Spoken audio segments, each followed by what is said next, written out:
O podcast Chimarrão com Espiritismo apresenta reflexões sobre o Livro dos Espíritos de Allan Kardec, com comentários do Espírito Miramês e do Núcleo de Estudos Espíritas Vinha de Luz, de Praia Grande, Santa Catarina.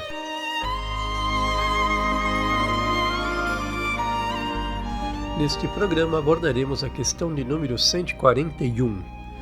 Há alguma coisa de verdadeiro na opinião dos que pretendem que a alma é exterior ao corpo e o circunvolve?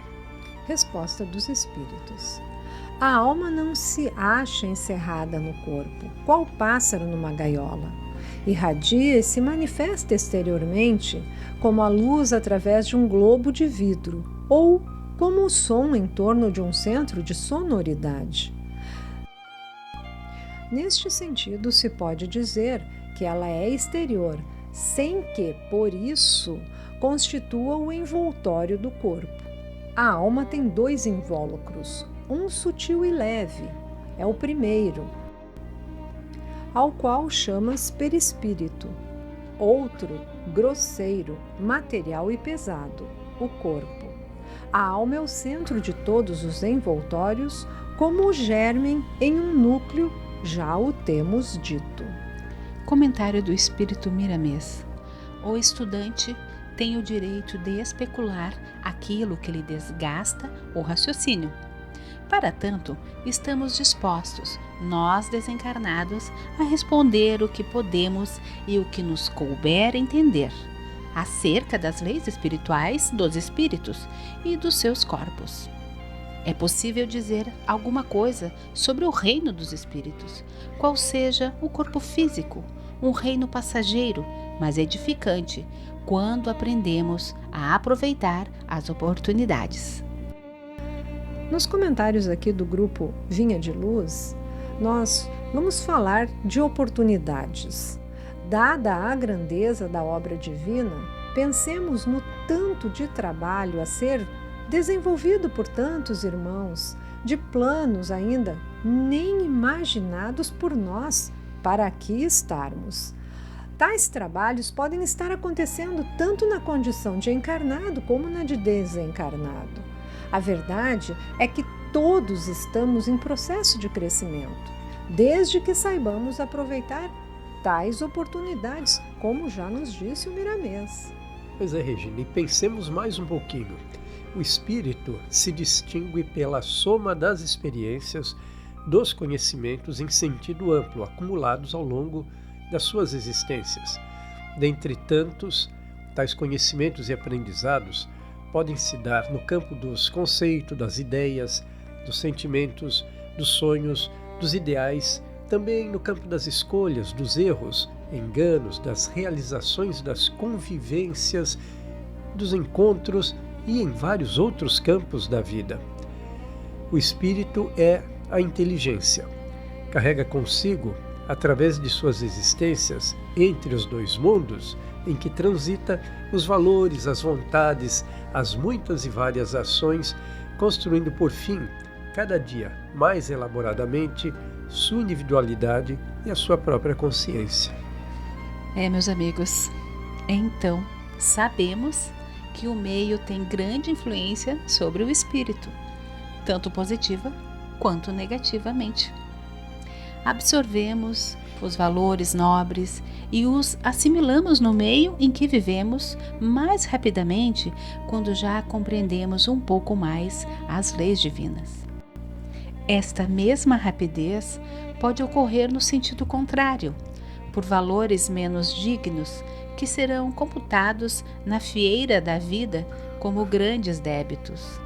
Temos a liberdade de semear à nossa volta, mas colheremos tudo aquilo que semearmos. Tal é a lei. Muito bem, passamos então aos comentários do Espírito Miramês, que nos diz: sempre encontramos perguntas dos estudiosos da doutrina sobre o local do corpo físico em que se encontra o espírito, se está afastado do corpo, dentro ou fora dele, se é como uma vestimenta. Sendo a cabeça a sede do pensamento, no estágio evolutivo em que se encontra o homem, eis que aí se apoia uma luz sobremaneira extraordinária, uma chama divina, na divina missão de crescer, com apoio mais acentuado no centro de força coronário. E Miramês continua dizendo que essa luz se irradia com mais intensidade, envolvendo o coração, onde nascem os sentimentos. Não obstante, essa força de Deus ilumina todo o ser, desenvolvendo e fazendo desenvolver os principais centros de energia implantados no corpo espiritual, com correspondência nas glândulas de secreção interna do soma humano. Trago agora, então, os comentários aqui do nosso grupo de estudos. Vale refletirmos sobre esta força que a todos conduz, que é Deus, e que muito ainda temos que estudar para aprender, para podermos compreendê-la plenamente. Sobre essa questão, Leon Denis, no livro O Grande Enigma, lá no capítulo 5, com o título Necessidade da Ideia de Deus, nos diz, aspas para Leon Denis, a questão de Deus é o mais grave de todos os problemas suspensos sobre nossas cabeças e cuja solução se liga de maneira estrita e imperiosa ao problema do ser humano e de seu destino, ao problema da vida individual e da vida social. Portanto, estudantes como nós, analise o comportamento humano, o comportamento de cada um na sua individualidade e vamos perceber, evidenciar que a ideia sobre Deus sempre foi compatível com o grau de adiantamento intelectual e moral dos povos, se manifestando de acordo com o progresso e a cultura das pessoas. Pois é, Martinha, e o convite está feito, como você mesma disse aí, somente através dos estudos e a doutrina dos espíritos que foi codificada por Allan Kardec muito tem contribuído também para a compreensão da divindade, ou seja, de Deus. De fato, Deus é o mais intrigante de todos os enigmas que desafiam as nossas mentes ainda embrionárias. As reflexões citadas acima têm o propósito de convite para observarmos sim, o mundo e os fenômenos que nos envolvem.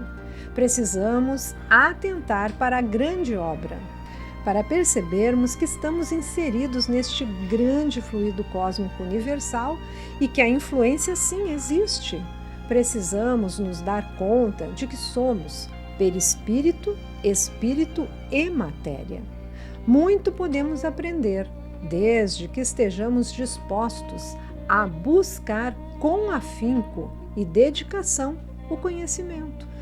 Pois é, Regina, isso pode ser alcançado através de, como você diz, dos estudos, como a Martinha sempre se refere aqui aos nossos grupos de estudos, onde os temas são sempre mais aprofundados, discutidos sob vários pontos de vista e o que acaba promovendo diariamente a melhor compreensão de cada assunto abordado. É porque cada um traz de uma forma diferente um entendimento. Às vezes o meu entendimento ele vai até ali, mas de repente a Martinha cita alguma coisa que me esclarece, me ilumina, você também contribui e todos os outros. Então esse grupo de estudos ajuda a abranger ainda mais esse entendimento que a gente faz no estudo. Exatamente, e o interesse também cresce, né? E o interesse vai girando também, vai despertando cada vez mais a vontade, vai promovendo esta curiosidade, o querer saber mais, fazendo com que todos busquemos esta obra divina, as suas leis, e é um momento em que então nossa visão da existência muda, trazendo-nos essa transformação calma e profunda através do aprendizado internalizado e que nós vamos aos poucos colocando em prática. É isso aí, Paulo.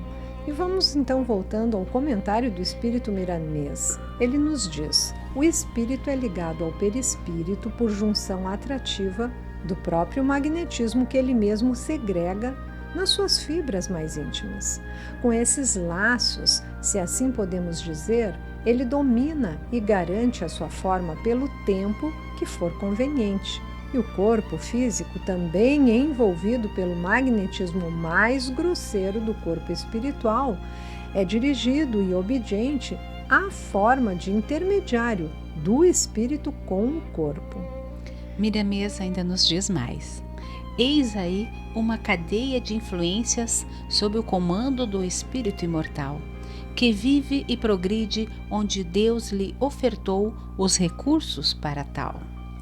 O corpo físico é, pois, um emaranhado de luzes intercruzando todos os tecidos e órgãos, com comando por sinais para todos os microcentros da vida, de sorte a estabelecer a harmonia do todo. Passemos então aos nossos comentários.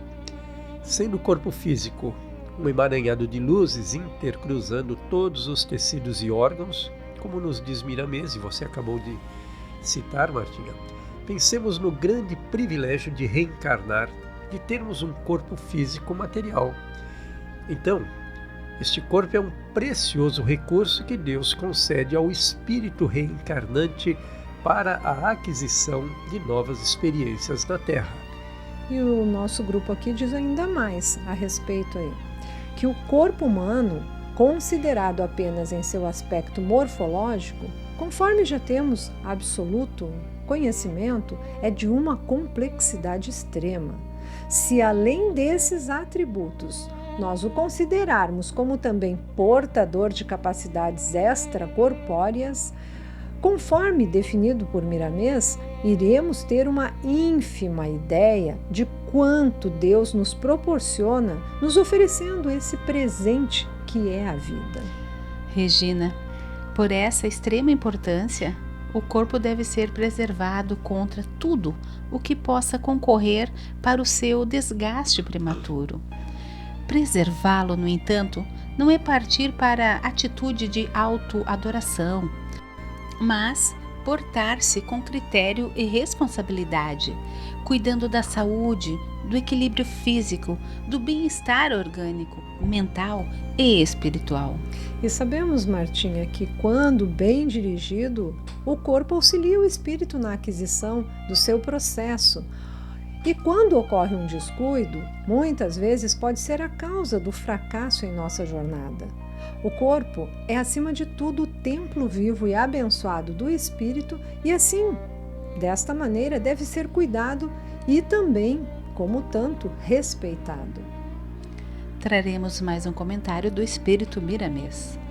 O reino do espírito na carne é uma das maiores maravilhas do universo. Ele é, em miniatura, uma réplica do próprio universo, de seu funcionamento absolutamente equilibrado e perfeito, onde todas as leis devem ser observadas e obedecidas, para que se estabeleça a paz em todas as suas províncias. Nesse micro-universo, que é o corpo mais grosseiro da alma, se encontra espraiado em perfeita harmonia o fluido vital, de modo que sensibiliza todo o composto orgânico, principalmente o sistema nervoso, de modo que o perispírito seja mais fiel ao comando do espírito na sua veste carnal. Continuamos então sob os comentários do espírito Miramês, que nos diz que periodicamente é dado liberar novas noções sobre a vida do espírito e a sua função no mundo. O véu vai se abrindo aos poucos, de acordo com a evolução das criaturas.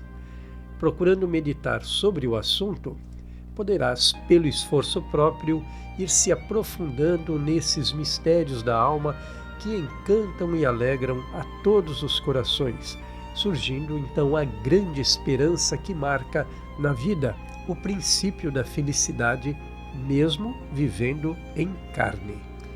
Então vamos para os nossos comentários, amigos. Este véu que Miramês diz que se abre aos poucos vai nos oferecendo maior compreensão das nossas lutas e a destinação espiritual e dos legítimos objetivos da vida, ampliando então a nossa percepção em torno do sentido existencial.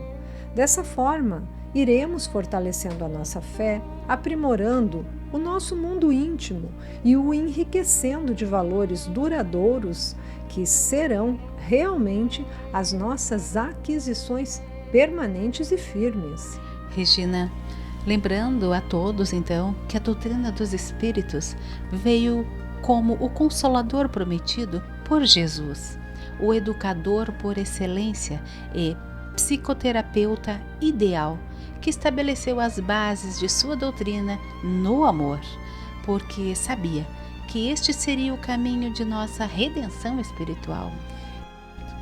E se querermos esta evolução que esclarece, que traz grandes esperanças e marca o princípio da felicidade, ainda nesta terra, neste momento, busquemos em todos os instantes da vida nos guiar pelo caminho que eleva o ser à grandeza que o Mestre nos concita. Contudo, para perceber a sua presença amiga, devemos ter, como disse Mateus lá no capítulo 13, versículo 13, ouvidos para ouvir e olhos para ver. Muito bem, significa dizer então, Martim, em outras palavras, que para encontrarmos Jesus é preciso prestarmos mais atenção no porquê da vida e da existência humana. Como cristãos, porém, é necessário que o Evangelho se embrenhe em nossa alma, de forma que a humildade, o desapego de todos os excessos, o espírito de solidariedade e compaixão sejam cultivados em nossas relações pessoais. Somente assim será possível nos libertarmos das análises superficiais que fazemos dos ensinos de Jesus para não sermos conduzidos à fé cega e dogmática.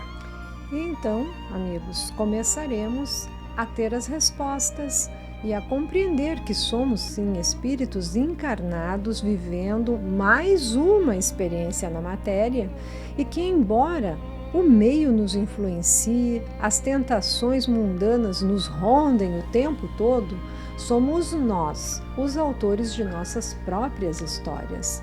Ou seja, a alma habita um corpo suscetível aos chamamentos do mundo material e a nossa vontade, aliada aos ensinamentos apreendidos no Evangelho, nos faz ver que tudo podemos superar se trilharmos ainda nesta existência a rota de amor oferecida por nosso Pai.